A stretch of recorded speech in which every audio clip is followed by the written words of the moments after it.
नमस्कार बच्चों, आज के इस वीडियो में हम हार्मोनिक्स इन वोल्टेज वेवफॉर्म के बारे में चर्चा करेंगे।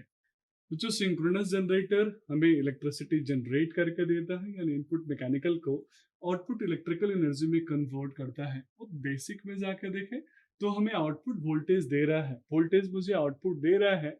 क्या उस वोल्टेज की क्वालिटी अच्छी है? अब यहाँ क्वेश्चन है कि क्वालिटी चेक करने का पैरामीटर है क्या? तो क्वालिटी चेक करने का बहुत सिंपल सा पैरामीटर है वोल्टेज में, वो है सिग्नल का जो नेचर है वो कैसा है, कैरेक्टरिस्टिक्स। सबसे पहला, क्या वो सिग्नल प्योर साइनसोइडल या प्योर कोसाइन वेवफॉर्म को फॉलो कर रहा है? अगर वो ऐसे सिग्नल है तो, अगर वो ऐसे सिग्नल है और साइनसोइडल और कोसाइन सिग्नल को फॉलो कर रहा है, वेवफॉर्म पैटर्न को फॉलो कर रहा है, तो वो हार्मोनिकल फ्री कंटेंट है, वो डिस्टॉर्शन लेस सिग्नल है, यानी एक अच्छी क्वालिटी का सिग्नल है। लेकिन अगर किसी आउटपुट में, किसी वेवफॉर्म में साइन या कोसाइन का वेवफॉर्म नहीं बन रहा है, एक्सेप्ट दैट कोई और वेवफॉर्म बन रहा है, तो मैं बोल सकता हूँ कि ये एक हार्मोनिकल कंटेंट है, यानी इसके अंदर हार्मोनिक डिस्टॉर्शन है, ये सिग्नल प्योर नहीं है। और इस तरह के सिग्नल के अंदर लिमिटेशंस ये है, इस तरह के सिग्नल को जब हम यूज करेंगे तो कहीं ना कहीं इनके अंदर खुद जो डिस्टरबेंस होता है, उस डिस्टरबेंस की वजह से जो भी हम लोड ऑपरेट करेंगे, उस लोड के अंदर लॉसेस ज्यादा होंगे, उस लोड का पावर फैक्टर चेंज होगा, उस लोड की एफिशिएंसी चेंज हो जाएगी, कम हो जाएगी। मींस हमें एडवर्स इफेक्ट देखने को मिलेगा। इसीलिए बच्चों, जब हम सिंक्रोनस जनरेटर से आउटपुट वोल्टेज की बात कर रहे हैं, जूम करने की बात कर रहे हैं, हमें आउटपुट वोल्टेज चाहिए, तो वी एक्सपेक्ट कि वो प्योर साइनसोइडल है। लेकिन प्योर साइनसोइडल आना थोड़ा डिफिकल्ट है। डिफिकल्ट के पीछे रीजन क्या है? पहला रीजन ये है कि वो लोड जिसको वो सप्लाई देता है, जिस लोड से कनेक्टेड होता है, उस लोड का भी इम्पैक्ट पड़ता है। दूसरा रीजन ये है कि जो ऑपरेटिंग टाइम में किसी भी तरह का फ्लक्चुएशन हो, किसी भी तरह का स्पीड में फ्लक्चुएशन हो, मैकेनिकल इनपुट में फ्लक्चुएशन हो, क्योंकि आप जानते हैं जनरेटर को हम पावर प्लांट्स में लगाते हैं।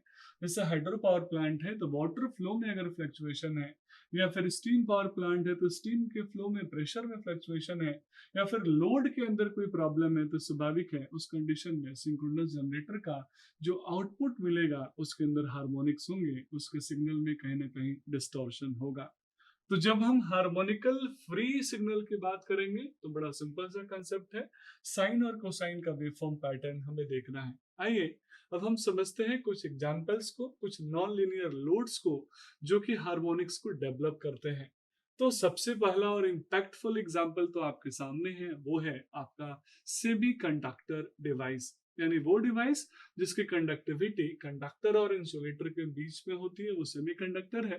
तो हाई पावर एप्लीकेशंस में जितने भी पावर इलेक्ट्रॉनिक डिवाइसेस हम यूज करते हैं, जो भी कन्वर्टर्स हम यूज करते हैं, चाहे कंट्रोलर के पर्पस में हम यूज करते हैं, उन सभी में कहीं ना कहीं सिग्नल डिस्टॉर्शन की पॉसिबिलिटी ज्यादा होती है। यानी इलेक्ट्रॉनिक इक्विपमेंट जो हम यूज कर रहे हैं एज अ लोड के फॉर्म में, वो हमारे कहीं ना कहीं हमारे हार्मोनिकल कंटेंट को डेवलप करने के लिए रिस्पॉन्सिबल है।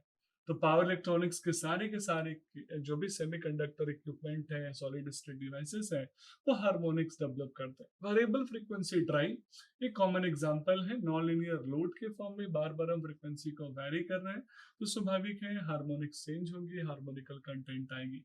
कंप्यूटर पावर सप्लाई है, या फिर different type of lighting loads है, खास करके मैं एनर्जी एफिशिएंट लाइटिंग लोड्स में बोल सकता हूँ।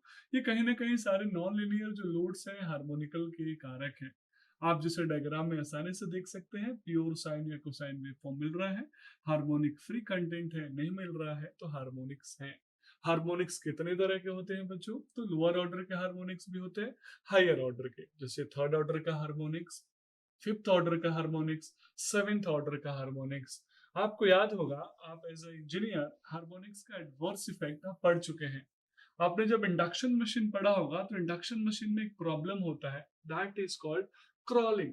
क्रॉलिंग का मतलब जहां आपके रोटर की जो स्पीड है वो अपने रेटेड स्पीड से कई गुना कम हो जाती है। मीन्स अगर आपके रेटेड स्पीड से 1/5 स्पीड मिलने लगे, 1/7 स्पीड मिलने लगे, तो बड़ा सिंपल सा रीजन है। वो रीजन है आपके सप्लाई में हार्मोनिक्स है, और वही हार्मोनिक्स कहीं ना कहीं आपके डिवाइस को क्रॉलिंग मोड में लेके चले जाते हैं, वो अपने रेटेड स्पीड से 1/7 पे ऑपरेट होने लगता है। अगले वीडियो में हम समझेंगे क्या कोई ऐसी टेक्निक है जिससे हम इन हार्मोनिक्स को मिनिमाइज कर सकते हैं, सप्रेस कर सकते हैं। ऑलरेडी हम पहले इसके बारे में डिस्कशन कर चुके हैं, लेकिन ब्रॉडर फॉर्म में हम आगे इसके बारे में डिस्कशन करेंगे। That's all about this video. Thank you so much.